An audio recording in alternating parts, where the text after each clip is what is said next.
Hello everyone, myself Snehal Kadhane. In today's session, we will see how to calculate nodal temperature for a composite slab. Learning objective for today's session is to make student able to calculate nodal temperature. It comes under the category of thermal analysis.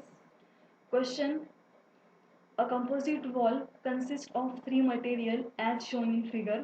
Figure is shown below. Outer temperature is T0, that is equal to 20 degrees Celsius. Convection heat transfer takes place on the inner surface of wall with T infinity, that is equal to 800 degrees Celsius, and convective heat transfer coefficient H is equal to 25 watt per meter square degree Celsius. Determine temperature distribution in the wall. You can observe the diagram. As mentioned in the problem statement, it consists of three material. So you can observe three different sections by different hatching where K1, K2 and K3 is written. So three different material, for therefore three different thermal conductivities are given. For a first slab, K1, that is equal to 20 watt per meter degree Celsius. Second slab, different material, therefore the conductivity is different. K2, thermal conductivity is given by 30 watt per meter degree Celsius, and for third slab again material is different, therefore its thermal conductivity is different. It is given by K3 equal to 50 watt per meter degree Celsius. First slab, its length is 0.3 meter, second slab 0.15 meter, third slab 0.15 meter. Again, as mentioned in the problem statement, outer temperature is T0. In this diagram, for outer, we will consider right hand side of this composite slab. Therefore, on extreme RHS, that is right hand side, on the right side of K3 also, we will consider outer side, and there we will denote T0 is equal to 20 degrees Celsius. Again, it was mentioned that inner surface of wall with T infinity. As we have considered RHS as a outer, we have to consider LHS as the inner portion. Therefore, on LHS of K1, we will consider surrounding condition T infinity is equal to 800 degrees Celsius. Now you can observe that on left hand side of this slab temperature is 800 degrees Celsius, while on right hand side of this slab temperature is 20 degrees Celsius. There is substantial difference between two temperature. On LHS 800, on RHS 20 degrees Celsius. As per rule, heat transfer takes place from higher temperature to lower temperature. Therefore, heat will flow from 800 degrees Celsius to 20 degrees Celsius. And so our the question is determine temperature distribution in the wall, that is on the intermediate section of K1 and K2, similarly on the adjacent section of K2 and K3. Likewise, we are supposed to determine the temperatures. Now we will see how to solve this problem statement. Solution: as per data, for three slab, three different conductivities are given. K1, K2, K3 equals to 20, 30 and 50 watt per meter degree Celsius respectively. Heat transfer coefficient is denoted by small h, that is 25 watt per meter square degree Celsius. Outer temperature T0, 20 degrees Celsius. Inner temperature, surrounding temperature, that is T infinity, that is equals to 800 degrees Celsius. Now, very first step in thermal analysis is to prepare a finite element model. This step is also known as a discretization. This composite slab we will convert into a finite element model. That is, we will convert slab in terms of element and nodes. That is known as a discretization. From diagram we can observe there are three slabs. K1, K2, K3. K1, K2, K3 actually stands for the thermal conductivity. So as there are three slabs, we will consider we are having three elements. Now you can observe on RHS, there you will observe a discretized model. As three slabs are there, three elements are there, and these three elements are denoted by, you can see in yellow color with circle, first element, second element and third element. So in a circle with yellow color you will observe the elements. One element lies between two nodes. So as we have three elements, there will be four nodes. So first element lies between node number 1 and 2. They are denoted in the bracket square. Second element lies between node number 2 and 3. Again they are located inside the square. Third element lies between node number 3 and 4. Question was determine temperatures at nodes. As we are having 4 nodes, we have to determine temperature at 4 nodes, T1, T2, T3 and T4. But from diagram you can observe we already know the T4 temperature, that is 20 degrees Celsius. Therefore our task is to determine T1, T2 and T3. Also take a note that T1 is not equal to 800. T infinity stands for the surrounding temperature and not any nodal temperature or any wall temperature. But T20, T0, 20, that is equivalent to T4. Now we will see how to determine T1, T2 and T3. So in first step we have discretized our model. In second step we formulate elemental thermal stiffness matrix.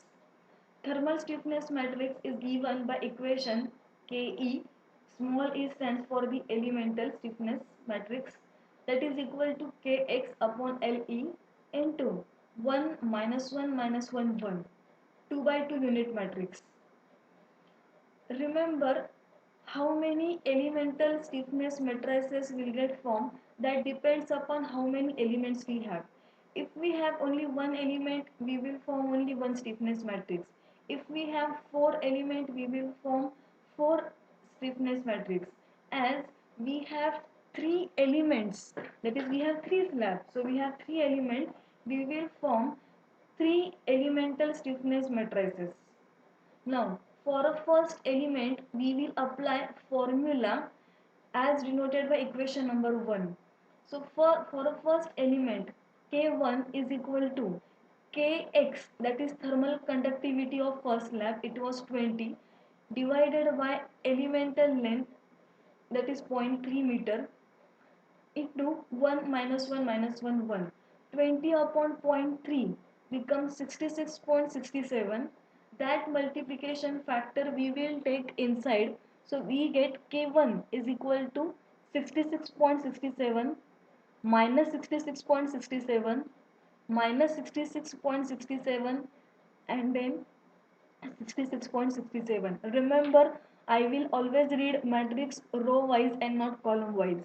And row wise means first I will read first row, then I will go for the second row. So equation number 2, we have got K1, and at that K1 you can observe on a top 1 2 and on RHS 1 2. What does it denote? Our first element lies between node number 1 and node number 2, therefore notations are 1 2 and 1 2. Similarly, we will calculate K2, that is elemental stiffness matrix for element 2. Again we will apply same formula, that K2 is equal to Kx upon Le into 1 minus 1 minus 1 1. For second element, thermal conductivity is 30 while its length is 0.15 meter. Therefore 30 by 0.15 we get 200. We will take that multiplication factor inside the matrix. On multiplication we get 200 minus 200 minus 200 200, and element 2 lies between node number 2 and 3. Therefore for K2 it is written 2 3 3, equation number 3. Now Equation number 4. For third slab, that is for third element, we will calculate third elemental stiffness matrix, which is given by equation Kx upon L, again applying same formula. For third element, conductivity is 50 while its length is 0.15 meter. Again 50 by 0.15 becomes 333.33. Third element lies between node number 3 and 4, therefore it is 3 4 and 3 4. This is equation number 4. So as we have three elements, we have formulated three elemental stiffness matrix K1, K2, K3. Equation number 2 and 4. Step number 3, we will formulate global stiffness matrix. Previous was elemental, now it is global, means for a composite slab and not for only element. And that global stiffness matrix is given by capital K is equal to K1 plus K2 plus K3. That is addition of three matrices. We will add three matrices. We will put all elements at their respective location, that is 1 1, 1 2, 1 3, 1 4 likewise, and after putting all the elements from K1 K2 K3 into this capital K, we will get equation number 6. As we were having 4 node, order of this matrix is 4 by 4. If we will have 3 node, matrix will be of 3 by 3 order. If we have only one element, so we will have only 2 node, so matrix will be of 2 by 2. Here as 3 elements, nodes will be 4, so matrix will be for 4 by 4. Now next, as per data, it was given that convective heat transfer coefficient small h is equal to 25 watt per meter square degree Celsius, and this h was given at node number 1. It was given, it is on inner side, not on outer side. We had considered LHS as the inner and we had considered outer on LHS. Therefore, if in numerical heat transfer coefficient is given at some node, we have to add it at a respective node location. As H is given, that 25 is given at node number 1, we will add it at a node number 1. For node number 1, location is 1 1, that is first row, first column. Therefore, we will add 25 into 66.67.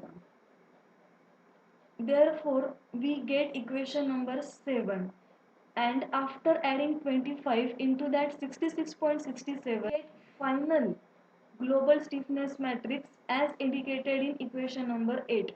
That 66 will get converted to 91.67 and 4 by 4 matrix is in front of you.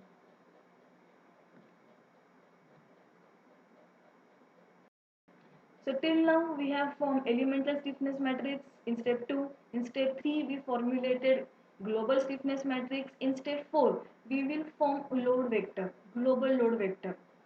Global load vector means its formulation of convective load, means we have to see whether at any node convection is given or not, because through slab conduction will occur, but when that slab will be exposed to surrounding medium, that time convection will occur. So we have to see whether we have convection on LHS or we have convection on RHS.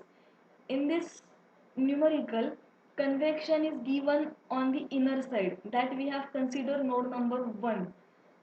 As it is given at a node number 1, we are supposed to consider it on the LHS side, inner portion, and at node number 1.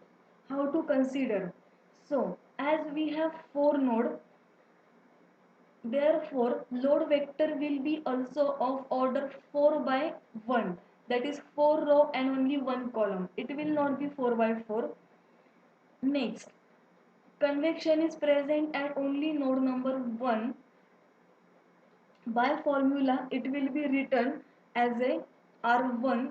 R stands for the load R1 plus H into T infinity, R is 0, plus 25 into 800, so we get 20,000.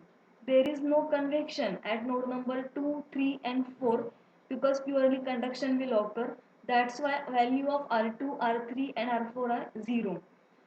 So in equation number 9, you can observe load vector given by capital R is equal to 20,000, 0, 0, 0. 4 nodes, 4 element. In step number 5, we formulate overall equilibrium equation. Our question was we have to determine nodal temperature. To determine nodal temperature, we need some mathematical formula. As like whenever we want to calculate any unknown parameter, first of all mathematical formula should be there. So to calculate nodal temperature, formula is K into T is equal to R, where K, capital K stands for the global stiffness matrix, T stands for the nodal temperature vector, and R is nothing but the load vector.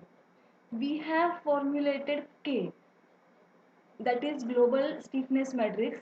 We have also formulated R, that is load vector. We will put both into equation and we will get equation number 11, that is 97.67 minus 66.67, that K into T1, T2, T3, T4, that is equals to 20,000, 000. Step number 6, apply boundary condition. How we apply boundary condition? We eliminate that row and that column at which temperature is given. As per our numerical, temperature was given at node 4. So as already we know temperature at node 4, no need to calculate temperature at that 4. And as temperature is given at node 4, therefore we will eliminate 4th row and 4th column. That's why after eliminating 4th row and 4th column, we get 3 by 3 matrix indicated by equation number, and that again you can observe in equation number 13. Step number 7, after eliminating respective row and column, now we will determine unknown by penalty method. You can observe equation number 13, Kt equals to R. So in K it's 3 by 3, R it's 3 by 1, and in T we have T1, T2, T3. 3 unknowns are there and 3 by 3 matrix is there. So from 3 by 3 matrix we can form 3 simultaneous equations, that is 91.67 into T1 minus 66.67 into T2 plus 0 into T3 is equal to 20,000. Similarly, we will form 3 simultaneous equations, and after solving these 3 simultaneous equations, we will get 3 unknown, that is T1 is equals to 304.75 degrees Celsius, T2 is equal to 119 degrees Celsius, T3 is 57.14 degrees Celsius, T4 is equal to 20 degrees Celsius. T4 was already given in numerical. We calculated T1, T2, T3. So this was our question, that find out nodal temperature. So we have calculated T1, T2, T3 and T4. Outcome of today's session is that students are able now to calculate nodal temperature for composite slab condition. Thank you.